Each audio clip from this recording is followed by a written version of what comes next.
you have a little spiel. Episode 2, baby. Hey, we're back again. We made it. The episode nobody asked for. But Hey, do you know how to turn on, like, see the comments that people?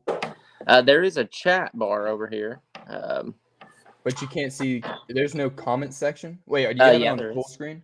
Yeah, there sure is. It just grays everything out. Oh, okay. Yeah, it's probably a little different on the phone, but dude, episode 2, we got 100. We got 110 views on our first episode, dude, and 10 subscribers. Shout out to all 10 of y'all. I think we're at 12 now. Yeah, I am one of these. Nobody's counting. Yeah, so that doesn't count. But yeah, that's crazy. We made it out the mud, and we're on to bigger and better things now. So yeah, no doubt. So I believe this. So our first 2 episodes, our plan is just to kind of interview each other, get to know each other a little bit, or at least let our 12 subscribers get to know us. I didn't know if you wanted to give any more insight into what we're trying to accomplish here at the Trey and Tyler podcast. I mean, I probably had like all 10 subscribers ask me what our podcast is about. And pretty much every time my answer is, well, it's nothing in particular. And I mean, I would like to, like, my vision for it, first off, it's not super serious, but my vision for it would be to invite our friends or close family member or whoever we think is doing something, pretty cool in our community or in their community, and have them on so that we can highlight kind of what they're doing. So, I mean, I've got a few ideas. We've also got some stupid ideas. Like, I think our next episode is I don't know. We might have Max Stevens on. We might do a energy drink review. I don't know yet. It's kind of a spur of the moment thing. So, but with that being said, if we do end up doing the energy drink review, that's money coming out of our own pockets right now. So I don't know. We thought about throwing our Venmos up because we can't monetize it on YouTube yet. Is that your Venmo, the @Ty_tip? No, it's pretty close to that. I think it's got like a 01. It might be like Ty-tip 01.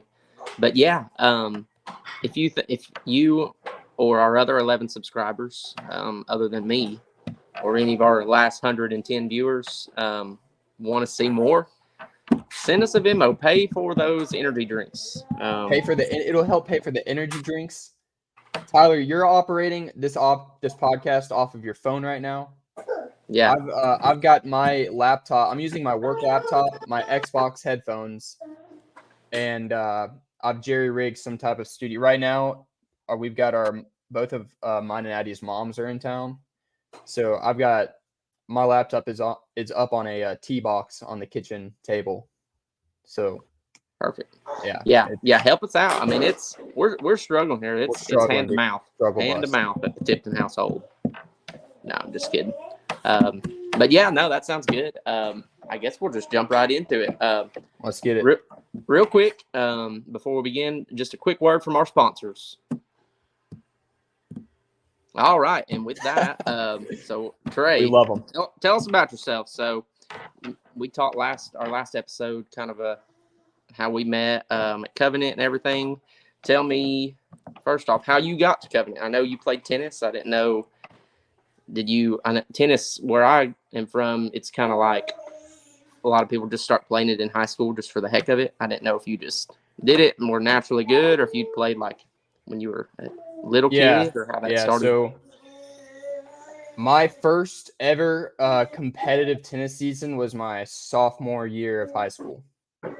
And I was the only underclassman. I think my high school's tennis team, if I remember correctly, the rest of the guys that were on the team were all seniors.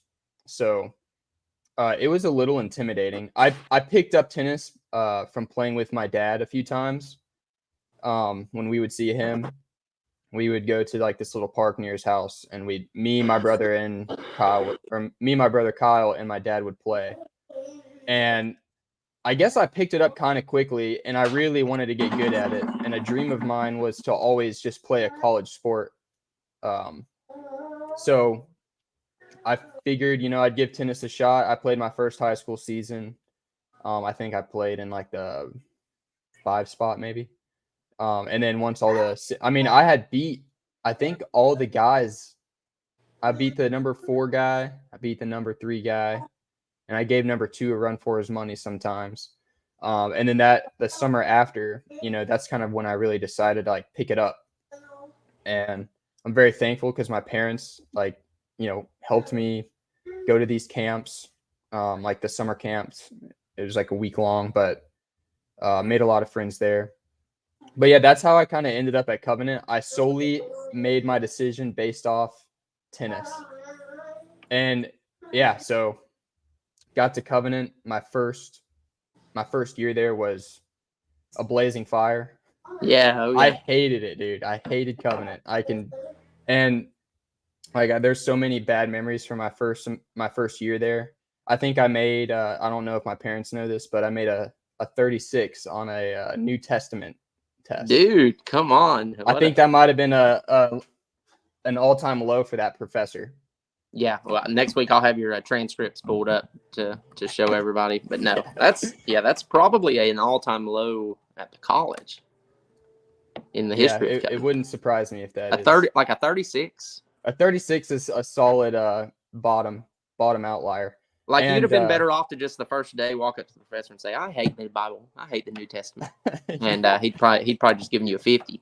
Dude, I mean, in hindsight, like when I finally like looked at his study guides, I mean, the questions for the study guides were basically the exam, and to make a 36, it's like, bro, come on. But I mean, in hindsight, like, I made a bunch of friends, which is mainly the reason why. And I started taking my relationship with God a lot more seriously, the following summer. And that's kind of what really kept me my friends in my relationship with God at Covenant. And ironically, I didn't even play tennis all 4 years I was there. I think I stopped my third season. So. And we'll circle. I'll have one more question sort of regarding tennis, but we'll circle back. I want to give a quick plug to Covenant College because you said that you hated it your first year, and that was pretty similar to my experience. I got there, and all freshmen. This is it may not sound like it, but I'm a fan of Covenant. I didn't graduate from there. Made it two whole years, but you take a class all freshmen called Christian Mind. And it's just different lectures on different topics. It's not really like a whole really involved class or anything. You just take notes and then you'll talk about it one day a week for like half the semester. But I think it was Halverson, the president. Is he still the president of Covenant? I don't know. I think he stepped down actually. He gave a talk and he had a quote in there. And I'm a good little Baptist at a Presbyterian college, right? So I'm already like, oh, I don't know. I think we got some doctrinal differences as a 18-year-old. I couldn't tell you what the doctrinal differences were, but I felt like I knew them. But Halverson, he had a quote in there that said, "Covenant's purpose is not to enable you to think for yourself. It's to help you become encumbered with a particular way of thinking." And I heard that and I thought, they're trying to brainwash me.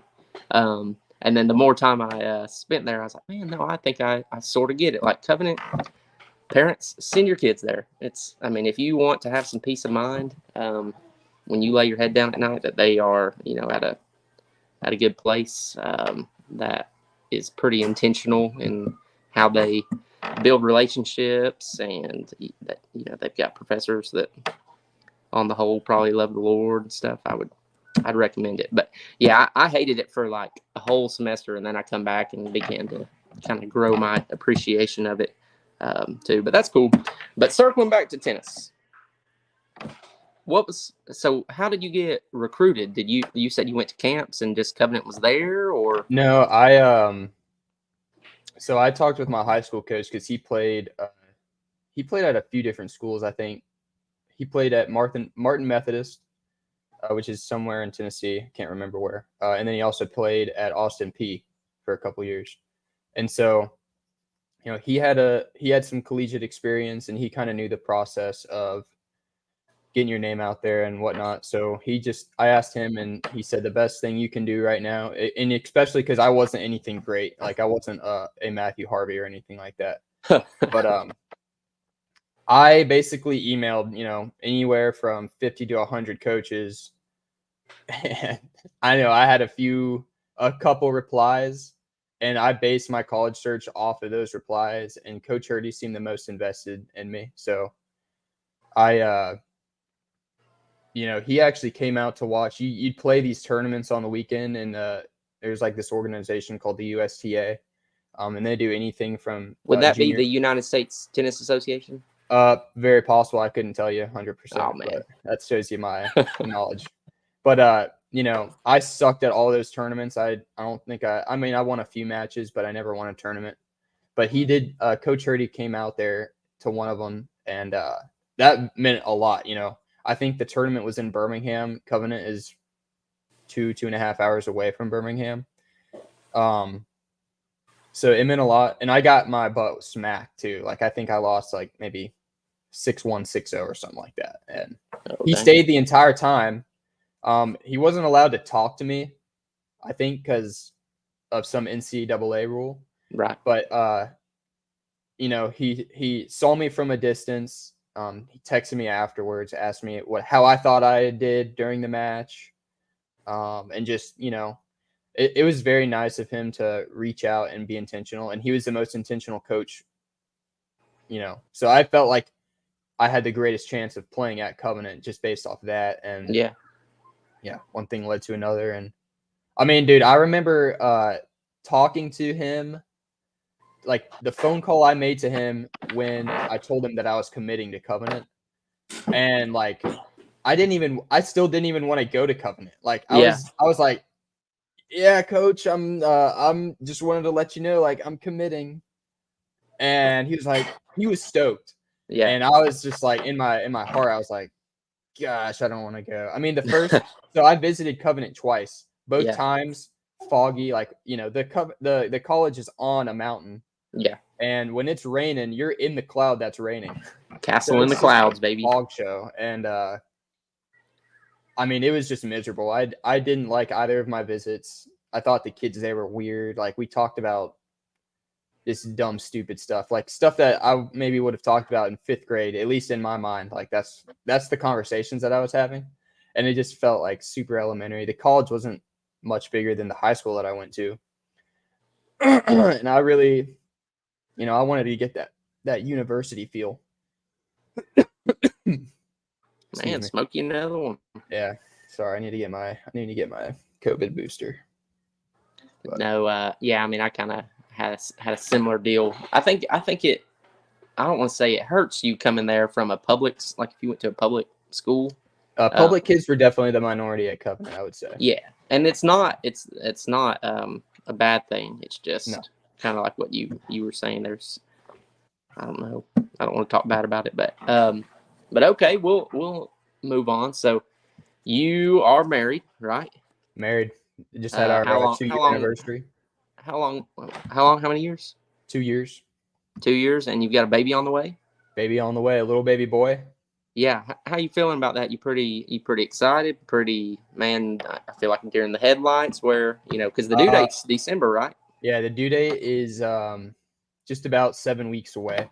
So December 18th, a week before Christmas. There's going to be a lot of stuff happening in the holidays this year. Yeah, we found out we were pregnant Easter Sunday. Oh, that's a cool. That's a cool little first. Deal. Yeah, Addie took the pregnancy test. She probably doesn't want me to say this, but she was crying. She was just like, "I'm not ready for this." Yeah. And I mean, I just remember sitting going into the bathroom, coming right out of bed, and seeing the test on the counter, and I was just like it's a positive test, Yeah. And I look at her and she's in tears, and I mean, all you can do is give her a big hug and comfort her. But I think I was a little more like level-headed about it than she was at the beginning. And I was just, I mean, and now I'm like really ready for him to be here. You have this whole 9-month build up, and people have started giving us, baby gifts. You get all the clothes. We've kind of been tossing around a couple names. Tyler, But maybe Tyler Tipton Wetjen is actually what we're thinking. Yeah. Yeah. So I'm pumped. At this point, like we're 7 weeks away. I'm just ready for him to be here at this point. I don't know how I'm gonna be when Addie's giving birth. Like, what do you mean, dude? I think you're gonna be helpful and attentive, and I'm gonna try my best to be, but I also might be unconscious pretty quickly. No, don't even.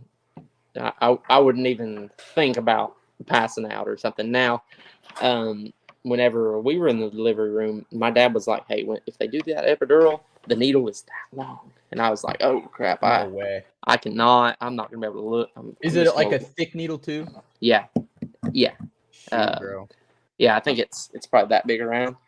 No, yeah. It's not. It's not just that a pipe that they're putting in them? But when the anesthesiologist come to do it, it was like that big. Okay. That's probably like 2 or 3 inches. But I was expecting, a foot long. I mean, I was expecting it to go in her back and plumb out the other end of it. I was like, "Oh, that's I'm not gonna be able to handle that." But no, I mean, it wasn't that bad. I mean, I definitely would try not to pass out. I think, Hattie will appreciate you being conscious. Yeah, more than likely. Yeah. But I don't think Addie's planning on doing epidural. Yeah. We're doing it through, I forget, like a birthing center. Yeah. So kind of more natural. The epidural will be on standby.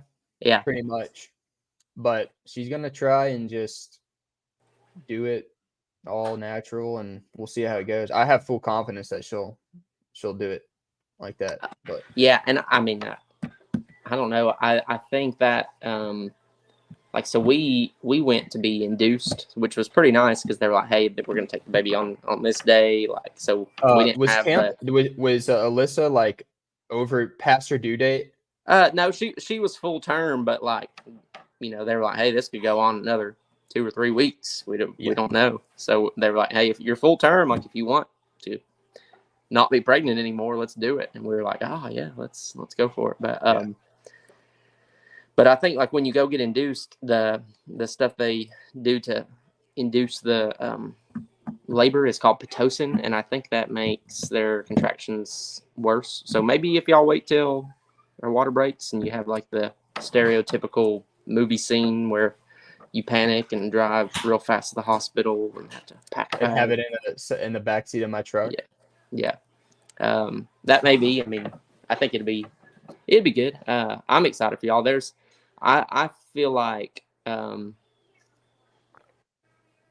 there's nothing like all the fears that you have as like a new dad. Like, man, like I've never. I can't remember last time I held a baby. Like how am I gonna know what to do? Like, am I gonna be good at it? Luckily, we've got a couple friends who've just had a kid. Like both of their kids are at a little over. Well, I think one just turned 10 months today, and then another one's a little over a year old, maybe about close to a year and a half, I guess now. But so I've kind of gotten to like interact with them and hold them, and that's I mean, prior to that, dude, I probably didn't hold a baby for years, so I mean, I don't even like I had just figured out how to like hold the baby on your hip, and like so they're not like strapped against your chest or like you're holding them like this, so they can I learned how to prop them up on my hip and they can see everything still. But oh man, I need to get over the fact that like I think they're super fragile, and turns out they're pretty resilient little beings, right? Oh, dude, yeah. So like, so we went to the hospital. So when you put them down, like you'll swaddle them up real tight, so that way they sleep good. And it's folding the blanket over, then tucking it under their arm and everything.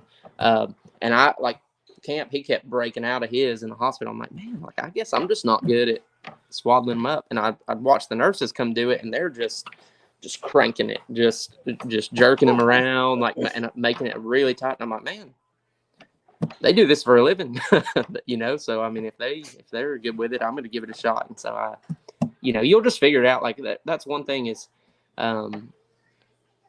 people they don't really have advice for you. Parents, they're like, y'all figure it out. You'll get it. Even your doctor, you'll be like, well, how do I get him to burp? He don't burp good after he eats or whatever. And they're like, you'll find a trick. You just got to shake them, right? You just shake them vigorously. Yeah. Well, I wouldn't recommend that, but I'm not a doctor. Oh, okay. No, I'm just kidding.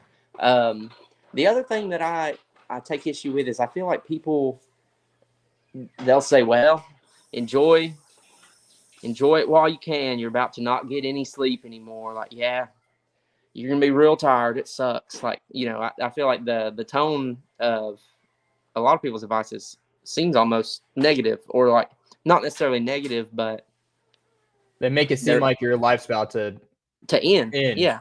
And that's couldn't be further from the truth. I will say, when you bring them home, that fourth trimester is the hardest on you, because the baby's here, but you don't know. Every time they like hiccup or burp weird, like, are they choking? You're jumping up in the middle of the night. My advice would be just try to change as many diapers and give as many baths. Try to just make it as 50-50 as you can, instead of being like, I'm a dad. I don't know what to do. I'm just gonna let Addie do it. I think whenever y'all are 50 and kids are out of the house, she'll look back and be like, man, like Trey was really a big help to me. I think she'll love you even more for it. But you could just never change a diaper. I know that works for some guys too. That ain't happening with me. Yeah, that's what we like. I've already been told. Yeah. Hey, whenever Tyler Tipton Wetjen gets here, we could change the name of the podcast to like Two Dads or something. Some sort of dad related. We could make it about dads. I don't know. Drop us some ideas. We need some suggestions. Yeah, anybody who comments on this. Tim Wu, if you're out there watching the episode too, I need as much dad advice as I can. How early should I? This is a question for Tim if he sees this. How early should we put a gun in our children's hand? I know he's in the gun, so he's Tim. shooting lights out. So are we talking about Tim Wu? Yeah. He's a big gun guy, dude. He's posting all the time about shooting now. I don't know when he got into it, but he's been enlightened to the gun realm. So yeah, man, yeah. I would be. It's just an expensive realm to enter into. Yeah, dude. I was into bow shooting or bow hunting. I don't know. Have you ever been bow hunting? No. You have a bow? Mm-mm. Yeah, my coworker, dude, he loves bow hunting. So now, is this the coworker? So what do you do for a living? I'm in the roofing industry right now. I basically commercial roofing. Basically just spray water and try and find a leak. And if someone's having a leak, they call us, me and my teammate, and we go up there. One of us is spraying water. One of us has our head in a ceiling tile and looking for the drip. And you don't do like roof construction. You're not building commercial roofs. I'm not swinging a hammer. No, I'm not swinging a hammer. You're more. However, I will do minor repairs if needed for the customer. But most of the time, I'm doing the diagnostic work. We'll write up a report, send that off, and then we've got a company, I guess, like an in-house maintenance warranty. Basically an in-house team that goes and does all the repairs. We do like full roof replacements as well. So yeah, that's cool. And you like that? You enjoy that type of work? I love it, man. I mean, the schedule is super fluid. It's kind of like similar schedule to firefighters in the sense that we might not have anything lined up for the day. And then someone might call us out of nowhere and be like, hey, I need you guys to come check out this leak. And so, most of the time that we have a little heads up, but there's other times for sure where there's nothing on the schedule and I get a text or a phone call saying that I need to go somewhere, either later that day or the next day or something like that. Okay, so hold on, let me grab a pen here. So Take a note. this is for the podcast purposes, but so roofing, flexible schedule. Just real quick, rattle off to me how much money you make each week. Give me your bank account number, routing number, and social security. This is just for the podcast. I just need to. Okay, and we have 0 viewers, so I think I feel pretty good that my identity won't be stolen. Yeah. No, I'm just playing around. I reached for a pen and there was a coat hanger. A coat hanger? Yeah, so not even remotely close to a writing utensil. No, I call myself a semi-professional CrossFit athlete because when I'm not working, when I don't have anything for the day, I like to spend my time in the gym. And my friends get pretty jealous about that because, I mean, I would say on average I work six hours a day. On average. Now, in the summer times, we get slammed. In Florida, it rains like every afternoon. So there's a lot of people are seeing water come into their buildings. But, I mean, dude, for the past 2 weeks, we haven't had a single raindrop. So, however, there was a storm. So you're just chilling. Kind of took us out. Yeah. That's funny you say that you spend a lot of time doing CrossFit because looking at you, I would never know. I know, dude. You would never think this guy goes to the gym. No. But that's neat. So CrossFit, is it that's just your preferred weekly workout regimen, or do you are you one of those CrossFitters who does contests or competitions? Or I have done some competitions. I just did one in August. That was probably my biggest one I've done. And I hadn't done one since, before that in probably 3 years or so. So, I like to compete. I'd rather compete. That one was an individual competition. I'd rather compete with like a teammate. But I've got a buddy right now, actually, who's doing a half Ironman next May. And so I've been tossing around that idea. I've already kind of started training for that just in case I decide, but is that like a regular Ironman, but half the distance, or? Yes, half the distance of a full Ironman. But same number of, running, biking, all that. Yeah, it's still a triathlon. So you swim, then you bike, and then you run. It's just half the distance. So a full Ironman, I think, is like a little over a 2-mile swim. Then you've got, 100 and something miles on the bike, and then a marathon run at the end. A half Ironman would be 1.2 mile swim, or a half Ironman, sorry. 1.2 mile swim, like 57 miles on the bike, and then 13-mile run. So. Okay, that'd be pretty cool. I would like you to not train for it and just go do it. Okay, yeah, I'll just stick to like a strictly sugar diet, refined carbohydrate diet, no exercise. I think I could probably do it sub 5. Dude, hey, I mean, more power to you. I know. And maybe smoke a cigarette or two in there. Dude, yeah, per mile of the marathon, just rip up. Dude, hey, actually, forget the refined sugar diet. Go on that Marlboro diet we talked about. Dude, how could I forget? Podcast. Man, yes, yeah, just one cigarette at each mealtime, and a sugar-free energy drink. Dude, imagine chugging a rain every mile of a marathon. Dude, you would die. I would probably die. Yeah. Oh man. So now we're done. I would say we'll move on topically. You gave me, when you interviewed me, you gave me some softballs. Just lobbed them up there for me. Just had a nice conversation. Yeah, first we get down to the really difficult questions that if you answer wrong, you could be fired from your job. I could be fired or canceled. Yeah. No, I'm just kidding. I was going to ask you about maybe Israel-Palestine, your thoughts. You actually don't have to answer this because you may be like, I don't know all the details. I don't know enough to. Yeah, that's very true. I don't know. I thought maybe we don't make it. I just know that there's a battle or a war. Yeah. And there's a good side and a bad side, right? There's a good side and a bad side. I think Israel is the good guys, but could be wrong on that. Yeah.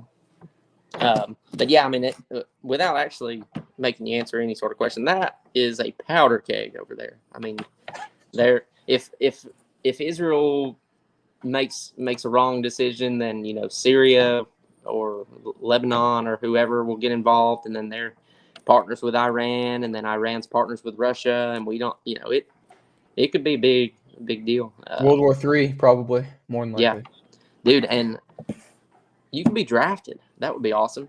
Wouldn't Yeah. it? I'm pretty clear they don't want any type 1 diabetics running around. Which, really? Yeah, I think imagine you've been around me when my blood sugar's been low before, right? Yeah. Right. It's basically you're like Paul Blart Mall Cop where he has to eat a sucker off the floor. Yeah, dude. Imagine we're out there in the desert and boom, sugar plummets while we're being shot at. There's no time for me to sit and drink a Coke. So everybody wait. Hold on. on. I gotta. Yeah. I gotta drink a sip of my Coke. Hold on. Yeah, it's like you've seen what's that? It's like an Instagram reel. It's from a show where the guy he cuts somebody. He orders at the drive-through, and says, "Hey, I want to pay for the person behind me." And then he goes through. He's like, "I'm just a nice guy." And then he real quick, because he knows that since he paid, the person that's behind him will also pay. So what he does is he zooms around, and someone's trying to get in front of him. Wait! I'm doing something. Yeah, that would not go well for me at all.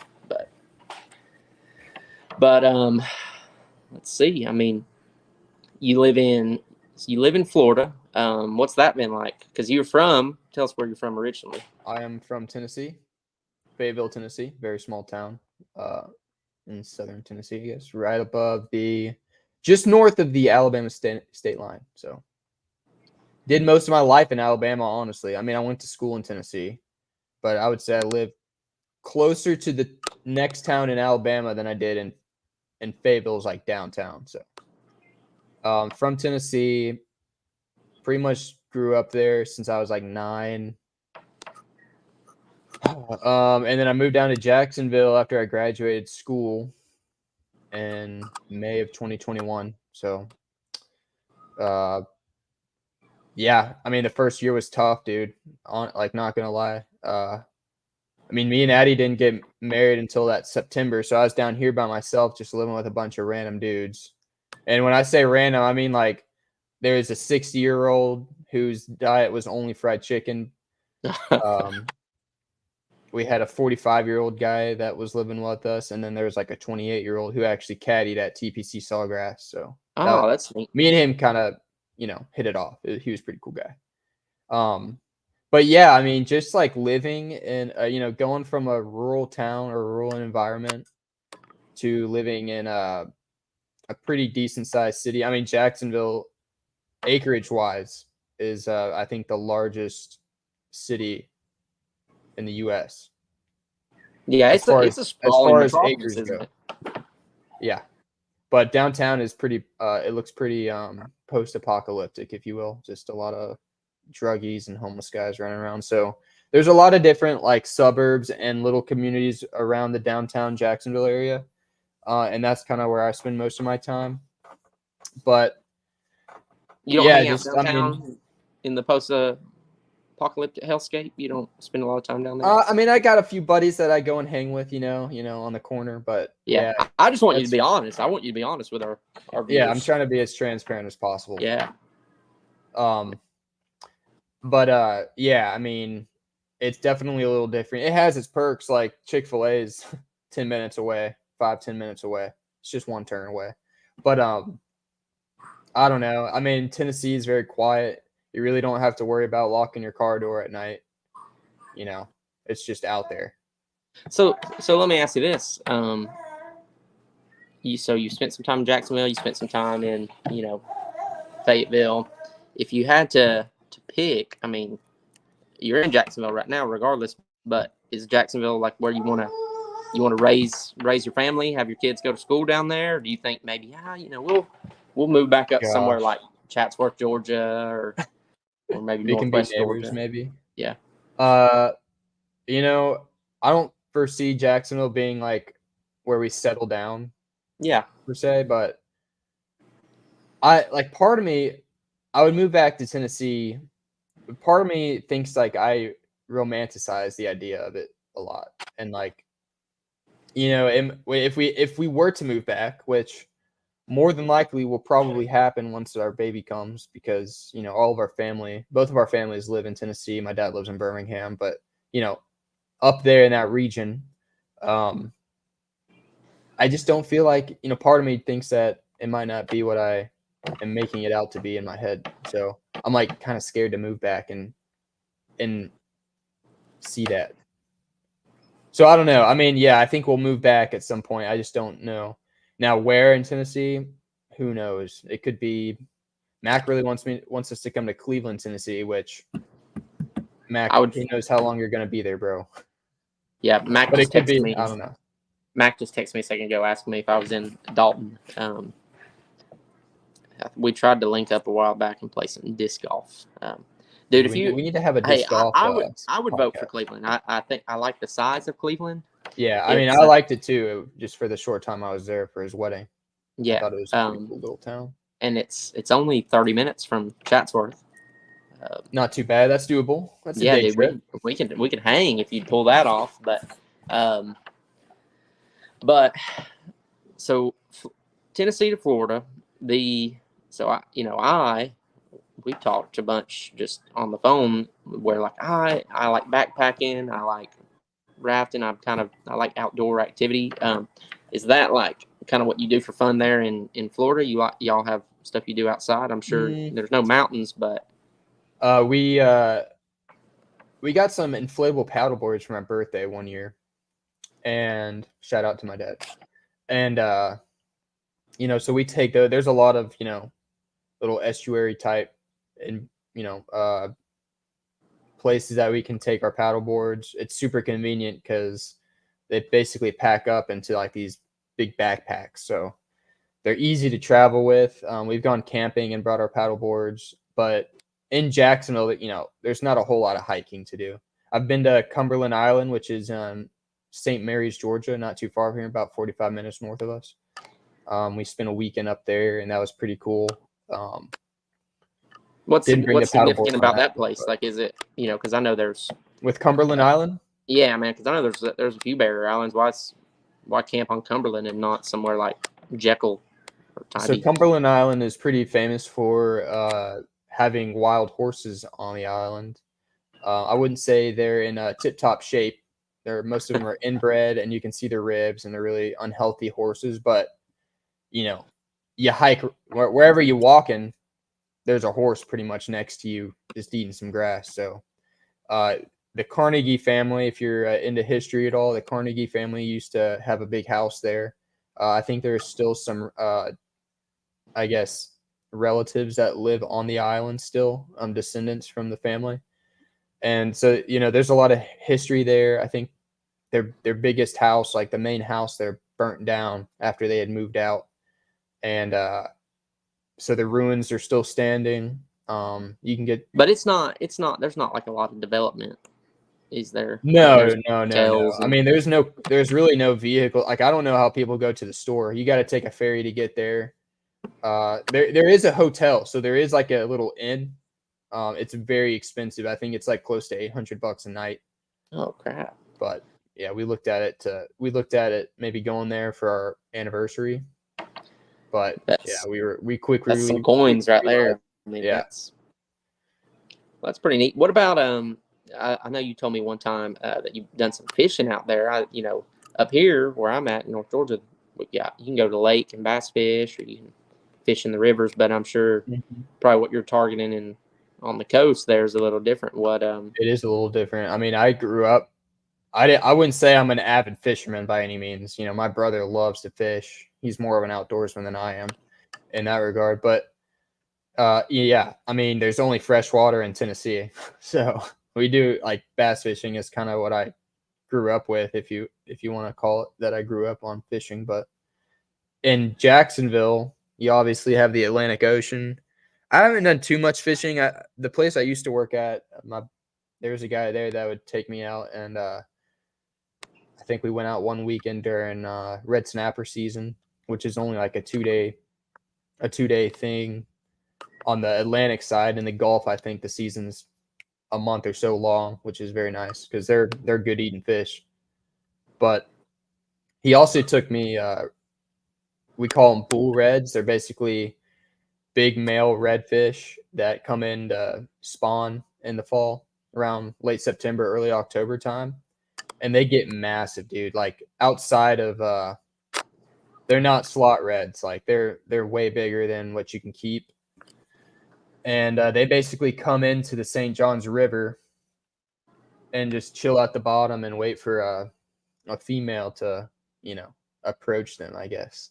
But we would reel those in, dude, and they're shooting out sperm like crazy. It's like someone's just pumping a lotion bottle, and Dude, it that's gets wild. everywhere on the boat. It's nasty, but they're really fun to catch. I love catching redfish. So like what do they weigh? What's like your average? Oh gosh, I wouldn't say I couldn't tell you how much they probably weighed it, 10 pounds. Show or me so. with your hands. Do me the exaggerated fishtail.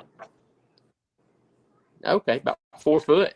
No. I'm saying, yeah, they probably like a good 2.5, 3 feet. And so y'all, is that in the marsh or is that like out in the No, that's like river? we basically anchored down like in the big St. Johns River. The current's just ripping. You gotta anchor down. I would say the river's probably like 40, 60 feet deep where we were at, and we would just drop a pound of lead on the line and then like a chunk of blue crab. And we could barely keep 2 lines in the water at once because they hammer them. But that's a small window of a season. I mean, you're talking 3-4 weeks, and then they go back out to sea. But you can catch the little redfish pretty much year round, I would say.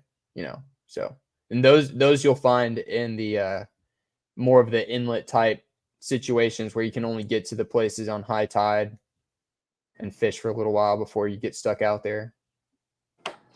And the St. Johns where you're talking about, that's actually like, that river's pretty cold for Florida, isn't it? Like, it's like that's where a bunch of manatees. Yeah, we do have a bunch of manatees out there. In fact, the other day we took the paddle boards out and we were in some little inlet, and there's like this little yellow buoy thing that was like maybe the size of a donut or about the diameter of a donut, and it had an antenna sticking out of it, and that thing was just kind of floating on top of the water, but it was moving. And so that's all we saw, and we were like, what the crap is that thing? And so Addie looked it up, and I'm chasing that, trying to figure out if I can see in the water. And the water here is not clear at all, by the way. Like, it's even the Atlantic Ocean, like at the beach, it ain't my favorite beach to swim in, that's for sure. But yeah, we saw this thing, and Addie looks it up, and sure enough, it's a manatee tag. And basically what they do is like they have this leash that the researchers will put around a manatee's tail, and then that buoy just kind of floats around. So I grabbed onto that buoy, and the manatee was pulling me, which is probably illegal. Yeah, no, that's definitely. I'm reporting you to the Florida Department of FWC. Natural Resources. Yeah, but yeah, no, that was cool. Yeah. There's manatees What about everywhere. We went to these springs and paddleboarded. I think it was close to actually that was more closer to a little north of Tampa, so on the west coast of Florida. But dude, I mean, the springs are the place to be at because the water is cool year round. It's crystal clear. There's some really cool fish that swim in there. But yeah, for whatever reason, there's a ton of manatees, and you could see them perfect. They look like water blimps. They're just floating in the water. Dude, those things, I'll tell you, you have to really look for them, but they are good eating. Are they? Yeah, I call them water speed bumps. Yeah. Yeah. Just, dude, I imagine you're just ripping through the river and boom. Yeah. But hey, go. I'll find you the name of the restaurant. But there's one in St. Augustine that serves manatee steaks, and it's just like you've heard of alligator tail. Yeah. Right? And people say it tastes like chicken. Manatee steak is real similar to tuna. Oh, is it? A tuna steak, yeah, but you only would eat like the tail part. It has to do with taste and tenderness and all that. Look it up if you don't believe all it. All right, I'll give it a shot. But so other than that, are there gators in those springs? There's gators outside of the springs, so probably more like the rivers that the springs feed into, where the water gets a little warmer and less Okay, they don't like the less cold. clear. Yeah, the thing with the springs, they're not this. Apparently, the spring water is not as oxygenated, and this is more for fish. But it, since it's coming from underground, the water's really cool. Gators are cold blooded, so they like the warmer environments. But there was one spring that we went to, and we had to get there via a river, and so we probably saw 15, 20 gators Oh, on the way there, which is a little off-putting when you see your first one, but they're just as scared of you as you are them. So, but yeah, it's cool. so speaking of this, we'll wrap up with this. You asked me about my Georgia Tech Yellow Jackets in our first episode. Speaking of Gators, Florida Georgia game today. Yep. What do you think? You think the Gators cover? You think the Gators pull an upset? They have I would say it depends on the health of Brock Bowers, tight end for Georgia. He's out. He's out. He's out. He's not playing at all. Oh yeah, he just got hurt a week or two ago, right? Last week, yeah. And I think they said it's 4 to 6 weeks. Oh shoot, yeah. I mean, the Gators definitely have a chance. Gainesville is only an hour away from Jacksonville, and that's where the game played. But do they play in Gainesville? No, they don't play. They play at like a neutral site? They play in Jacksonville. Okay. Like 15 minutes away from our apartment, so they play at the Jag Stadium. But like Athens, there's plenty of Georgia fans here, but Athens is 5 hours away, I think. So yeah. I don't know. I feel like the Gators, if the Gator fans wanted it to, it could be a home game essentially. Yeah. But I think they split the tickets up in the stadium up pretty evenly with Georgia and Florida fans. And I don't know. The game's at 3:30 today. I hope the Gators win. If they play like they did against Kentucky, they're not going to win. If they play like they did against Tennessee, might have a chance. We'll see. Yeah. We'll see what they got up their sleeves. I mean, it just depends on the week for them. Some days it looks like they never played football in their lives. So. Yeah, I'm definitely rooting for the Gators. My favorite team is Georgia Tech, and my second favorite team is whoever's playing Georgia. Do you think Georgia Tech's got a chance today? Lord, no. Not after they go out there and laid an egg against Boston College last week. I mean, we're sitting 3-4. Yeah. Like I just want us to return to mediocrity. I'm just tired of being just outright bad. Of course, I will say, I think we have a chance. Maybe it's a home game. It's homecoming. They're inducting the former coach into the College Football Hall of Fame or the Georgia Tech Football Hall of Fame or something. So, 8 p.m. start for the game. There's some excitement on campus, I'm sure. I think they may have a chance. Georgia Tech Stadium only seats like 55,000. And I expect attendance to be like 39,000. But if it's 40 or 45, if they have a good crowd, it may hype the players up.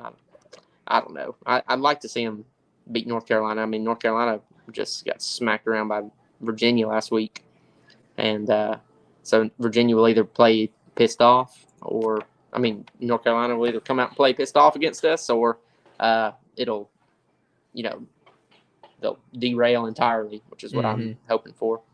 But that'd be nice. I'm not putting money on it, that's for sure. Yeah. Don't put money on the Gators either. Yeah. Well, all right, that's all I got. That's we'll save the hardball questions, your political opinions, liberal, for a future episode. Hey, what's on your hat? What's your hat? Oh, we went to I'll show you here. Ag Pro. So we went to a little fall festival that Chatsworth puts on called the Black Bear Festival. There's like booths and vendors and not much to it, but I got this hat for free at one of the booths. So free hat, got to break it in a little bit. Yes, sir. Nothing better to do it on a podcast. Yeah, dude, heck yeah. I like that hoodie. Burley Bow, baby. Yeah. I love it.